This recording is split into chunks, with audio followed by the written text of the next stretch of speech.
What's up, everybody? This is RadTechShoe, and I am bringing you episode 31 of my Dante's Inferno LP. We are finally here at the last circle of hell, Treachary. We've got a bit of a ways to go before we actually get down to the main floor. So, first thing you might notice about Treachary is it is cold. Treachary is considered the deepest circle of hell, and it is completely encased in ice. So this is actually one of those areas that's pretty dangerous. If you notice, there are giants in the background. The giants, they're going to try and stop you and hinder you in your progress and try and halt your progress. What they do is they're encased in ice, but they will try and breathe on you. They will try and use their breath to push you off ledges, to push you away, to try and kill you. And there's so many aspects about Treachary, and so pretty much here's the basic gist of the first part. There's several sections, and I'll go through each section. But what I'm going to do is first we have to deal with these. We have to deal with an archdemon. This archdemon right here is another classic example of why I hate archdemons. They take way too much damage. I know the giant breathing on me does not help, but the other problem is I can actually fall off the ledge real easily. And it's easy, so it's not the... This is definitely a fight where you have to be cautious, you have to be careful. As you can tell, I'm trying not to use... I'm trying to just use the cross to try and weaken him. But it just takes so much. So, and then I'm low on magic, so as you can tell, and now a second demon arrives, and it's just going to make this fight just even more unbearable. But we're going to cut this guy's wings off. And then we just got to keep using the cross, keep pounding away at him. But unfortunately, right here, I get knocked off the ledge because after Dante uses his one of his cross combo in its complete entirety, there's a little bit of delay after he's done with his attack animation where he can't do anything, and that's when I got pushed off the ledge. So it is unfortunate. But now we're gonna try this again. So now to go into detail about what Treachary, the ninth circle, is. The ninth and last circle is ringed by giants, who, in a way, symbolize pride and other spiritual flaws that lie behind their acts of treachery. All right. So, and some of the names of the classic the giants could include, Nimrod, Tityos, Typhon, and pretty much, they're the giant. They're giants. They're encased in ice. We don't really fight them. This is the biggest role that they play in this game. Is they just stand in the background, and they just try and knock you off ledges and make you fall to your death. That's all they try and do. Okay, so now for a little bit more on what Treachary is in general. The traitors are distinguished from the merely fraudulent in that their acts involve betraying special relationships of some kind. Alright, so if you're, those people that we mentioned earlier in fraud, they were somewhat fraudulent, but they didn't have real bonds to the, or strong connections like the people in this circle will. So if you're in this circle, you betrayed a very special bond. And right there, an archdemon knocked me off the ledge. Fucker. I hate archdemons so much. So now we're going to get this right on the third try. But for the most part, like I said, there are four... if you betrayed a very special, strong relationship, then that's why they're here.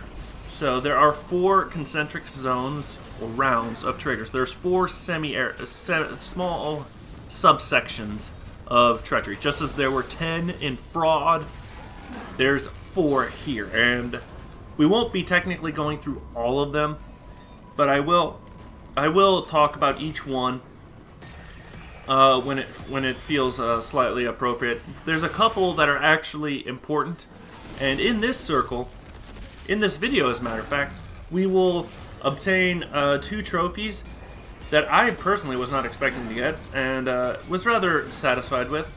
And I'll tell you what they are, but we're gonna get a few more damn souls as well as talk to Virgil again. We're gonna try and we're actually going to end the video just before we get to the big boss battle. This is actually kind of a short circle, I believe. Like I said, we don't actually go through all 4 subsections, all 4 rounds. We only go through a couple of them, and that's really it. There's not much else to be said here at this section, other than, you know, watch out for the giants. And just, you know, try not to get knocked off the ledge. But once we defeat the archdemons, we'll be able to move on. And just be aware of, you know, just watch your step. That's all you can do here. Alright, so I'm going to go over the first round right now. And each round has its own name. The first round, or subsection of Treachary, is called Cana, and it is named after Cain, who killed his own brother. Traitors to their kindred are immersed here. So this is the first round. The first relationship of Treachary is those who are traitors to their kin, their family, you know, so on and so forth. And we're actually going to meet one of the damn souls here in this video. We're going to see a damn soul that is a great example of such. But yeah, traitors to their kindred are immersed here with ice up to their chins. They're also frozen in ice, and pretty much dependent. And for each round, for each subsection we go through, some are, you know, the further we go, obviously the worse it gets. But, you know, in terms of punishment, for right here, people are immersed just up to their chin, like, you know, up to the top of their neck. And so that's pretty much it for the first round. The Cana, you know, those who are traitors to kin are stuck here. So, well, let's go ahead, shatter this area. Now we just got to jump all the way over to the bone column. You might want to ride all the way down, but instead climb up. And lo and behold, what do we find up here?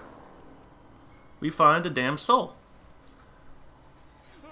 This is Mordred, King Arthur's illegitimate son, who betrayed his father and lord by raising his sword in battle against him. So this is the example I just mentioned.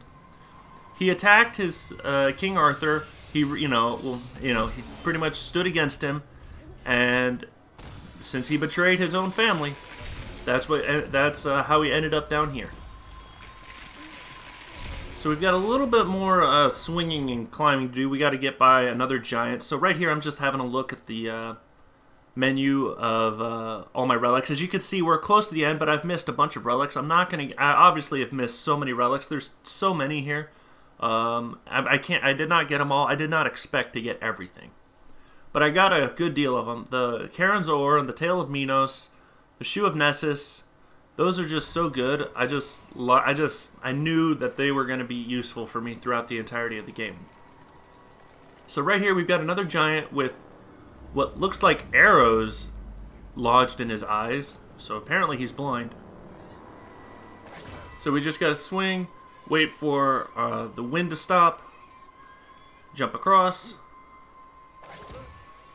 and then bam. Alright, so we can climb up top, but there's nothing up here, so let's slide all the way down. All the way down here, we're going to meet up with Virgil and have one more conversation with him.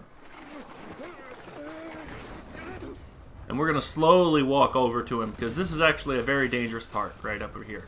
But let's slowly walk over to Virgil and see what he has to say in his last little piece of advice. For betrayed the love and trust that nature makes. At the center of the universe, in the seat of the devil himself, every traitor is consumed eternally. So right there you see me I just got a trophy. I've met and talked to Virgil every time. I got a little trophy for talking to him. It's not that hard. I mean, he's pretty much easy to find. But you can actually bypass him if you want to. You don't have to talk to him. But if you do talk to him every single time you see him, you get something for it. So that's kind of cool. Alright, so right here there's a narrow path we have to walk. And Dante cannot run. He's just walking. So be very careful. Pay attention. And you should be able to find your way across, no problem. But I have a few close calls here. Like, I literally was like on the edge of my seat trying to do this. But anyway, now it's time for round 2, the second subsection of treachery.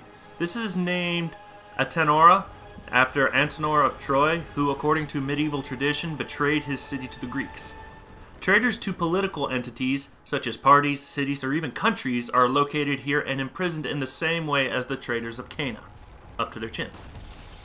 So if they betray their cities, if they betray their country, then they're stuck here in the second section. And right here, I almost died. I completely went the wrong way, and I still managed to make it, and I just could not believe it.